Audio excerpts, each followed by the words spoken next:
လာပါရှင်အနုကောက်တော်နေပါအနုခုနေသားသမီးတွေကျမ်းမချမ်းသာကြပါစေအဆင်ပြေကြပါစေเนาะကိုရှိရင်ကိုရဲ့ပဇာကိုထိမ့်ပါเนาะကိုရဲ့စကားတခွင်ကြောက်เนาะလူတယောက်မထိခိုက်ပါစေနဲ့မနှင်းနာပါစေနဲ့မြဲရည်မကြားပါစေနဲ့เนาะသူများထက်သူများမလုပ်တိဟာလုံးတော့ကိုကဝေဖန်ခံရမှာပဲအဲ့ဒါကြောင့်သူများကကိုဝေဖန်တယ်တိုက်ခိုက်တယ်ဆိုတာကဒါက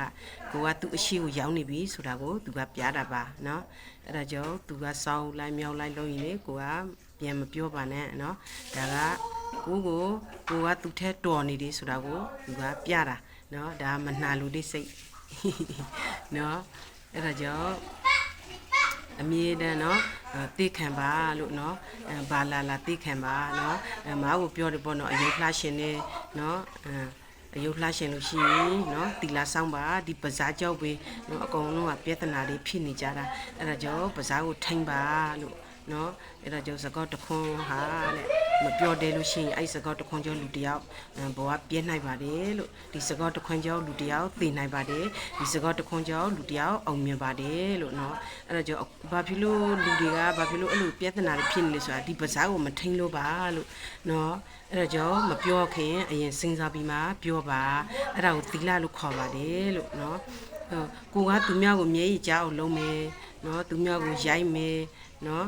ကိုနိုင်ထဲစီနဲ့လုံးမယ်เนาะသူများကိုလိမ့်ညှို့ထိုးမယ်ဝေဖန်မယ်တိုက်ခတ်မယ်ဆိုရင်အဲ့လူဟာသီလမရှိပါဘူးเนาะဘလောက်ပဲတရားနာ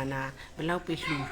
ဘလောက်ပဲကောင်းမှုကုသိုလ်လုပ်ဒီမှာအဓိကကိုချင်းတရားပါလို့เนาะဒီမှာသီလရှိဖြူစင်ဖို့လိုပါတယ်လို့เนาะအဲ့တော့ဒီအပြင်မှာအဖြူတွေဝက်เนาะလက်ပြအင်ကြီးအဖြူတွေဝက်ရွှေတွေတဝဝဲပြီးတော့ဒီအထက်မှာသီလမရှိရင်အဲ့ဒါဘာမှမထူပါဘူးเนาะအဲ့ဒီလူဟာရေပေါ်စီပါပဲဟိုငခုလို့ပေါ့เนาะဖက်အဲ့လိုဖြင်းနေတယ်ဖြင်းတာနဲ့တူပါတယ်လို့เนาะအဲ့ဒါကြောင့်เนาะကိုအမြဲတမ်းဆုံးမပါเนาะကိုစကားတခွန်းကြောက်သူများမျက်ရည်မကြားရလေအောင်เนาะဒါပေမဲ့ကိုလာလုံလို့ရှိရင်ကိုသိခံလိုက်ပါเนาะတဖြည်းဖြည်းเนาะသူအရိတ်ကသူနောက်ကိုလိုက်မှာပါเนาะအိမ်မှာလေအေးသေးလာတယ်ပေါ့เนาะလာလို့ရှိရင်ကိုကကျွေးမွေးမယ်ဟာလားအဲ့အေးသေးကမစားဖြစ်ဘူးသူကကိစ္စပေါ်လာလို့တွားရတော့မယ်ဆိုရင်အဲ့ကျွေးတဲ့ဟာတွေအကုန်လုံးကိုစားရပါတယ်เนาะအဲ့ဒါကြောင့်ကိုစိုက်တဲ့အသီးကို